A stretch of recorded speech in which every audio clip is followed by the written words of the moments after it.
ஊரில் ஒரு கடைக்காரர் குட்டி நாய்கள் விற்பனைக்கு அப்படின்னு எழுதி போடுறாரு. பொதுவாக இந்த மாதிரி எழுதி போட்டால் எல்லா குட்டி பசங்களுக்கும் அது ரொம்ப பிடிக்கும். அந்த மாதிரி ஒரு பையனுக்கும் அது ரொம்ப பிடிக்குது. அவன் கடைக்குள்ளே போய் கடைக்காரர்கிட்ட நாய் எவ்வளோ அப்படின்னு கேட்குறான். அதுக்கு கடைக்காரர் சொல்கிறாரு, அது 300 ரூபாயிலேருந்து 500 ரூபா வரையும் இருக்கும்பா அப்படின்னு சொல்கிறாரு. அந்த குட்டி பையன் தான்கிட்ட எவ்வளோ இருக்குன்னு பார்க்குறான். என்கிட்ட 23 ரூபா தான் இருக்குது அப்படின்னு சொல்லிட்டு, நான் அந்த நாய்களை ஒரு தடவை பார்த்துட்டு போய்கிட்டுமா அப்படின்னு கேட்குறான். அந்த கடைக்காரர் சிரிச்சுக்கிட்டே அந்த நாய்களை கூப்பிட்றாரு. அப்படி கூப்பிடும்போது ஒரு பெரிய நாய்க்கு பின்னாடி 5 குட்டி நாய்கள் அவன் புசுன்னு வருது. ஒரே ஒரு நாய் மட்டும் மெதுவாக பொறுமையாக 2 முன்னங்காலை வச்சு ஊனி மெதுவாக வந்துச்சு. இதை பார்த்த அந்த பையன், ஏன் அந்த நாய் மட்டும் மெதுவாக வருது, அந்த நாய்க்கு என்ன பிரச்சனை அப்படின்னு கேட்குறான்.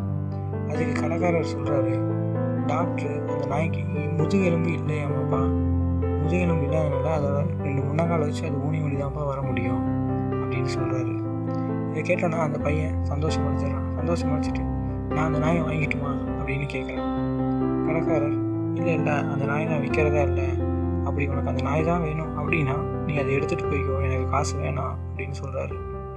இதை கேட்ட அந்த பையன் கோவம் அடைச்சிடறான். கடைக்காரரை கண்ணுக்கு நேராக பார்த்து விரலை நீட்டி, எனக்கு அந்த நாயை நீங்கள் மற்ற நாய்க்கு எவ்வளோ விலை சொல்கிறீங்களோ அதே விலைக்கு தாங்க. இப்போ என்கிட்ட 23 ரூபா இருக்குது, நான் உங்களுக்கு மாதம் 50 ரூபா தரேன், எனக்கு அந்த நாயை கொடுங்க அப்படின்னு கேட்குறேன். அப்படி உனக்கு அந்த நாய் தான் வேணும் அப்படின்னு நீ சொன்னீங்கன்னா பரவாயில்லப்பா, ஆனால் அந்த நாயினால் உங்களை குதிச்சோ விளையாடவும் முடியாது அப்படின்னு சொல்கிறாரு. இதை கேட்ட அந்த பையன் அந்த கடையில் கீழே உட்காந்து தன்னோட காலை பிடிச்சி திரும்பி வெளியில் எடுத்து அது ஒரு இரும்பு பொய்க்கால். இதை பார்த்துட்டு சொல்கிறான், என்னாலையும் ஓட முடியாது, அந்த நாயை புரிஞ்சுக்கிறதுக்கு அந்த நாய்க்கு ஒருத்தர் வேணும், அது என்னால் மட்டும்தான் முடியும் அப்படின்னு சொல்கிறான். இந்த கதையில் இருக்க தத்துவம் என்னன்னு கேட்டிங்கன்னா, வாழ்க்கையில் நமக்கும் கஷ்டம் வரும், மற்றவங்களுக்கும் கஷ்டம் வரும்.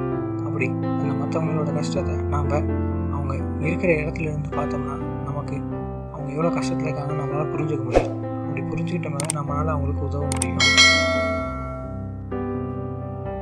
இது ஸ்மைல் பையாஸ் கதைகள்.